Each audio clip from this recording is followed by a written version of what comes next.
29 August যে আমাদের গণ অধিকার পরিষদের সভাপতি নুরুল হক নুর ভাইয়ের উপরে অমানসিক যে হামলা হয়েছে আপনারা সবাই দেখেছেন। এইটা আমরা গণ অধিকার পরিষদের আজকে 2025 সালে এসে আমরা এটা কাম্য নয়, কারণ এই গণ অধিকার পরিষদের সভাপতি বিবি নুরুল হক নুর ভাই যে আন্দোলন শুরু করেছিল, এই আন্দোলনের প্রতিফলক হচ্ছে 2024 জুলাই আন্দোলন। কিন্তু 2025 সালে এসে এমন এক মর্মান্তিক ঘটনা ঘটবে আমাদের গণ অধিকার পরিষদের উপর আমরা কেউ এটা কাম্য করি নাই। যে দেশের মানুষের নিরাপত্তার জন্য রক্ত দিয়েছিল, সেই লোকের রক্তে আজ রক্তে রঞ্জিত হয়ে গেছে মহাসড়ক।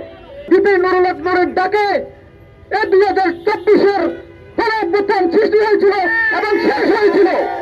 আপনারা যদি মনে করেন যে এই দেশের প্রশাসন গণ অধিকার পরিষদকে দাপাই রাখবে, সেটা সম্ভব নয়। এই গণ অধিকার পরিষদের উপর যে হামলা হয়েছিল, সেদিন চাইলে আমরা এই প্রশাসনের কঠোর জবাব দিতে পারতাম, কিন্তু প্রশাসনকে আমরা শ্রদ্ধা করি, এই জন্য আমরা আইন নিজের হাতে তুলে নেয় নাই। তবে মনে করবেন না যে আগামী ভবিষ্যতে আমরা সেটা প্রতিপালন করবো না, সেটা আপনারা ভুলেও ভাববেন না। গণ অধিকার পরিষদ এই দেশের মাটি ও মানুষের জন্য কাজ করে এবং এই দেশের শ্রমজীবীর জন্য কাজ করে।